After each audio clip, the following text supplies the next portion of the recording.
Hello दोस्तों, आप सबका स्वागत है हमारे यूट्यूब चैनल सिविल नेक्सस में। तो आज हम अपनी इस वीडियो में 2015 के जेई के पेपर की फ्लूइड मैकेनिक्स वाले सेक्शन को डिस्कस करने जा रहे हैं।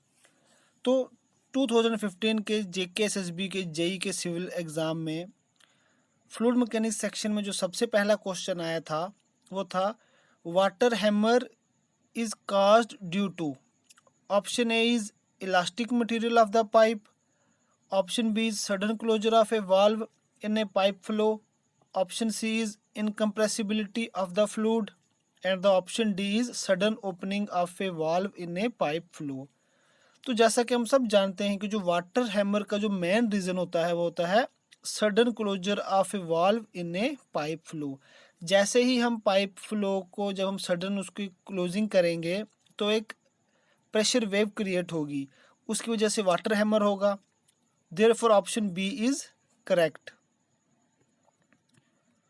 और फ्लूइड मैकेनिक्स की सेक्शन में जो नेक्स्ट क्वेश्चन पूछा गया था वो था depending on the size shape and head of the liquid of an orifice material under which the flow takes place the value of coefficient of discharge. अब हमें बताना है कि कोफिशिएंट ऑफ डिस्चार्ज की वैल्यू किस रेंज में vary करती है। अब कोफिशिएंट ऑफ डिस्चार्ज किसके बराबर है? Actual discharge upon theoretical discharge.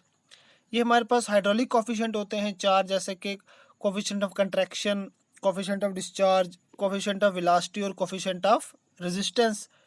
तो जब हम कोफिशिएंट ऑफ डिस्चार्ज की रेंज की बात करते हैं तो वो आता है 0.62 टू 0.65। तो इस हिसाब से option d is correct. Therefore option d is correct.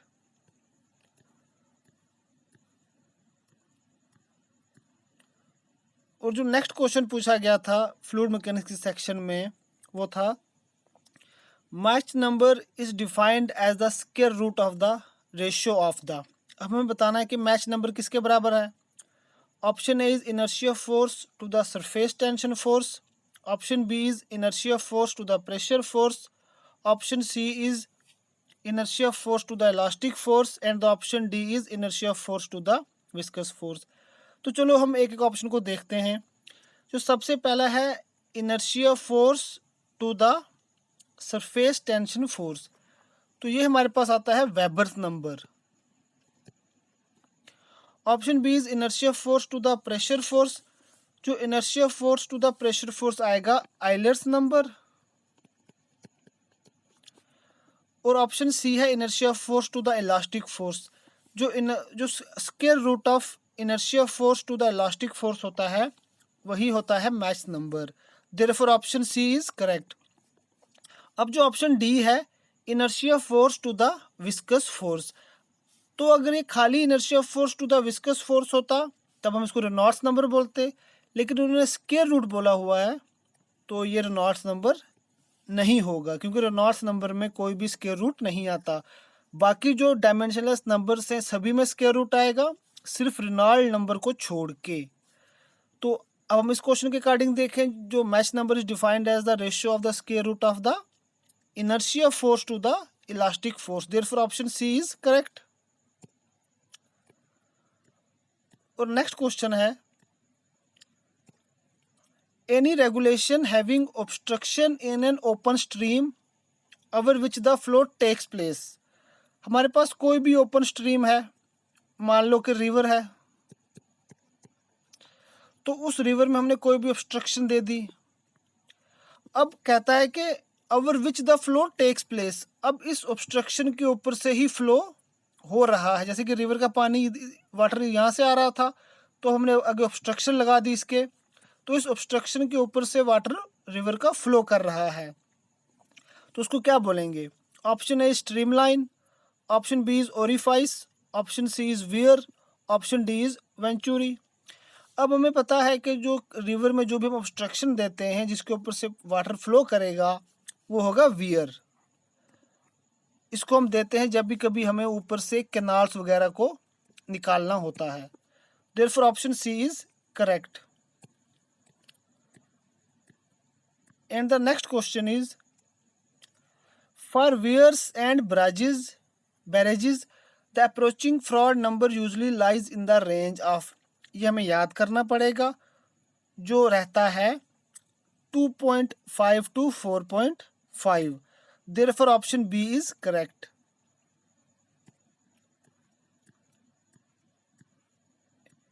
And the next question is, in a certain flow the velocity and pressure at a point exhibit irregular fluctuations of high frequency.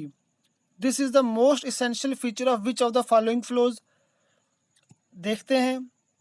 अब जो compressible flow होता है, compressible flow में जो density होती है वो हमारी कांस्टेंट नहीं रहती, और जो इनकम्प्रेसिबल फ्लो में जो डेंसिटी होती है वो कांस्टेंट रहती है। अब जो लेमिनर फ्लो होता है, लेमिनर फ्लो में यहाँ पर उन्होंने बोला हुआ है कि वेलोसिटी और मतलब जो हाई फ्रीक्वेंसी इरेगुलर फ्लक्चुएशंस हो रही हैं वेलोसिटी की और प्रेशर की, तो ये हमारे पास जो ऑप्शन सी आएगा वो करेक्ट आएगा, टर्बुलेंट फ्लो। क्योंकि ना ही तो कंप्रेसिबल फ्लो आएगा, ना ही तो इनकम्प्रेसिबल आएगा, ना ही तो लेमिनर आएगा, क्योंकि जो फ्लक्चुएशंस होंगी वेलोसिटी और प्रेशर में वो टर्बुलेंट फ्लो में ही होंगी। Therefore option C is correct.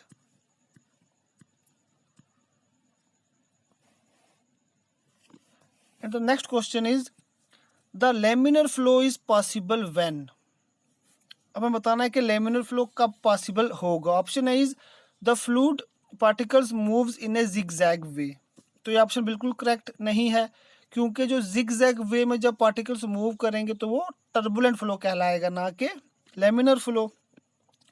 अब है दूसरा ऑप्शन, रेनॉल्ड्स नंबर इज 300। अब हमें पता है कि लेमिनर फ्लो के केस में जो रेनॉल्ड्स नंबर होता है वो लेस देन 2000 होता है, और टर्बुलेंट फ्लो के केस में रेनॉल्ड्स नंबर ग्रेटर देन 4000, और जब रेनॉल्ड्स नंबर 3000 के आसपास रहेगा तो फुल फ्लो जो होगा वो ट्रांजिशनल होगा। तो ये भी लेमिनर फ्लो की कंडीशन नहीं है, क्योंकि रेनॉल्ड्स नंबर लेस देन 2000 होना चाहिए था। अब ऑप्शन सी है the fluid is highly viscous. अब हमें पता है कि जो रेनॉल्ड्स नंबर का फार्मूला क्या आएगा, रो वी डी अपॉन म्यू।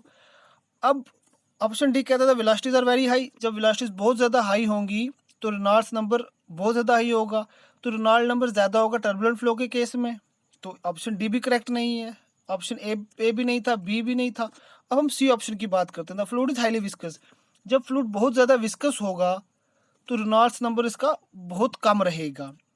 जैसे ही रेनॉल्ड्स नंबर कम होगा तो फ्लो लेमिनर हो जाएगा, क्योंकि रेनॉल्ड नंबर की कंडीशन क्या थी, Reynold number is less than 2000 for laminar flow. जब हमारे पास विस्कोसिटी बहुत ज़्यादा हो जाएगी, as viscosity is inversely proportional to Reynolds number, जब विस्कोसिटी ज़्यादा होगी तो रेनॉल्ड नंबर कम होगा, जब रेनॉल्ड नंबर कम होगा तो हमारे पास फ्लो लेमिनर हो जाएगा। Therefore option C is correct.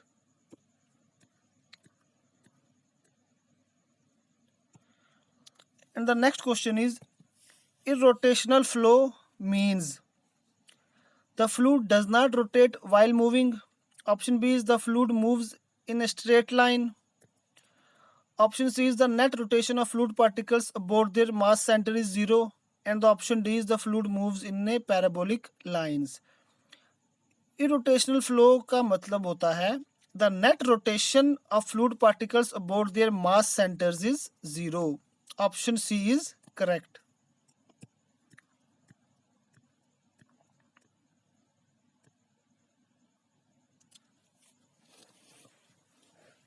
And the next question is, in a circular pipe for laminar flow, option A is maximum velocity is equal to 1.5 times average velocity. Option B is maximum velocity is equal to 2 times the average velocity. Option C is maximum velocity is equal to 2.5 times the average velocity. And the option D is maximum velocity is equal to 4 times the average velocity. तो हमें पता है कि जो average velocity का relation आता है वो is equal to u maximum upon 2 in case of circular pipe for a laminar flow. क्या है, जो average velocity is equal to half of maximum velocity. तो अगर हम इसी रिलेशन के अकॉर्डिंग देखें तो u maximum is equal to 2 times of average velocity. Therefore इन ऑप्शंस में अगर हम देखेंगे, maximum velocity is equal to 2 times the average velocity. Therefore option b is correct.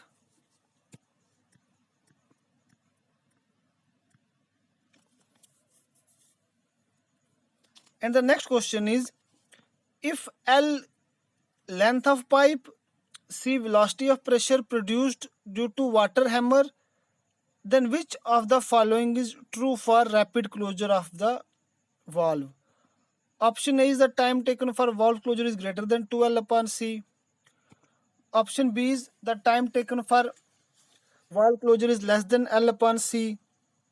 Option C is the time taken for valve closure is less than 2L upon C. Option D is the time taken for valve closure is greater than 2L upon C square. हमें याद रखना है कि जब भी कभी time taken for closure is greater than 2L upon C रहेगा तो यह आएगा ग्रेजुअल क्लोजर, और जब कभी टाइम जो होगा वो less than 2L upon C आएगा वो होगा इंस्टेंटेनियस क्लोजर। तो अब जो हमारे क्वेश्चन के अकॉर्डिंग जो ऑप्शन सी बन रहा है, the time taken for valve closure is less than 2 upon C, ये बिल्कुल करेक्ट है, क्योंकि हमें यहाँ पूछा गया था रैपिड क्लोजर की कंडीशन। तो रैपिड क्लोजर की कंडीशन यही है, T is less then 2L upon C। जब T greater than 2L upon C आएगा तो वो आ जाएगा ग्रेजुअल क्लोजिंग के बारे में। Therefore option C is correct. And the next question is,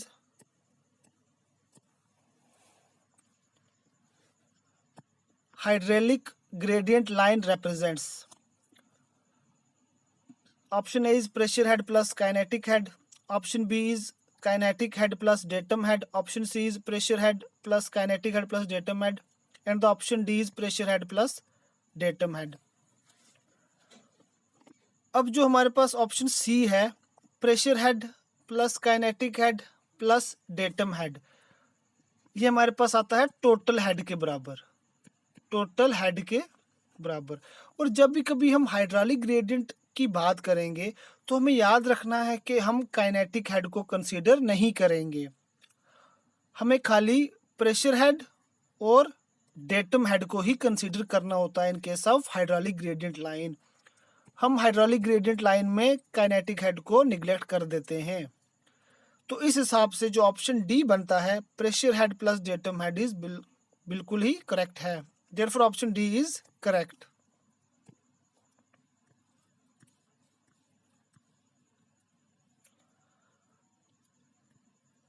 अब जो नेक्स्ट क्वेश्चन है, इन case of forced vertex the rise of liquid level at the ends is. Option A is less than the fall of liquid level at the axis of rotation. Option B is more than the fall of liquid level at the axis of rotation. Option C is equal to the fall of liquid level at the axis of rotation. And the option D is 0. तो जब भी कभी force vertex की बात आएगी तो ये किसके बराबर होगा? Equal to the fall of liquid level at the axis of rotation. Therefore option C is correct.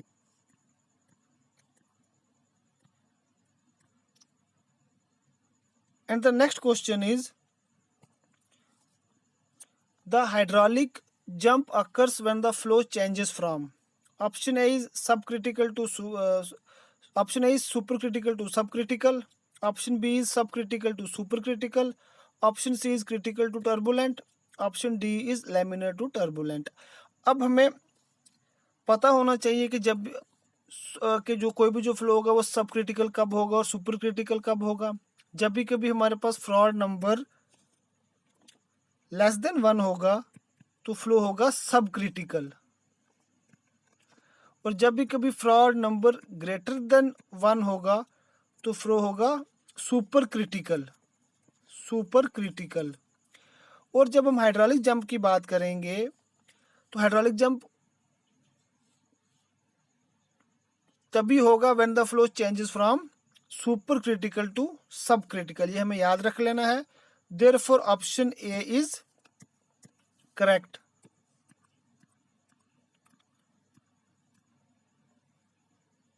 And the next question is,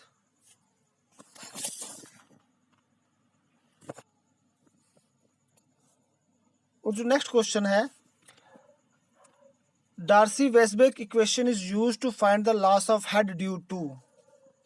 Option A is sudden enlargement, option B is sudden contraction, option C is friction and the option D is viscosity.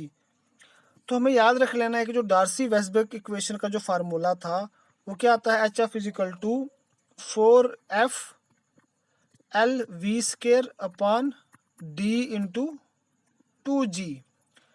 तो Darcy-Weisbach equation में जो हम loss of head निकालते हैं, HF is the loss of head, तो वो किसकी वजह से निकलते हैं, फ्रिक्शन की वजह से, where F equal to coefficient of friction. Formula क्या है, HF equal to 4 into F into L into V² upon D into 2G, where L is the length, V is the velocity, D is dia, G is acceleration due to gravity. तो यहाँ पर जो आ रहा है वो friction भी आ रहा है, तो ऑप्शन में फ्रिक्शन C है, therefore option C is correct. And the next question is, continuity equations deals with the law of conservation of. Option A is mass, option B is momentum, option C is energy and the option D is velocity. तो जो continuity equation है वो deal करती है with the law of conservation of mass. Therefore option A is correct. अब हमें पता होना चाहिए कि फ्लूइड मैकेनिक्स में law of conservation of energy के अकॉर्डिंग कौन सी इक्वेशन आती है, वो आती है बर्नौलीज इक्वेशन। बर्नौलीज इक्वेशन, और जो लॉ ऑफ कंजर्वेशन मोमेंटम को फॉलो करेगी वो आएगी impulse momentum equation. Impulse momentum equation. तो दोस्तों ये थे फ्लूइड मैकेनिक्स के क्वेश्चंस जो JKSSB जेईई सिविल के पेपर 2015 में पूछे गए थे। तो मैं उम्मीद करता हूं कि आपको एक क्वेश्चन अच्छे से समझ आए होंगे, और इसी तरह की और वीडियोस को देखने के लिए हमारे यूट्यूब चैनल सिविल नेक्सस को सब्सक्राइब कर दें। और अगर आपको ये वीडियो पसंद आई है तो प्लीज़ इस वीडियो को लाइक कर दें और हमें नीचे कमेंट करके ये बताएं कि आप इन सभी क्वेश्चंस में से कितने क्वेश्चंस का आंसर पहले से ही जानते थे। और आपका बहुत बहुत शुक्रिया इस वीडियो को आखिर तक देखने के लिए।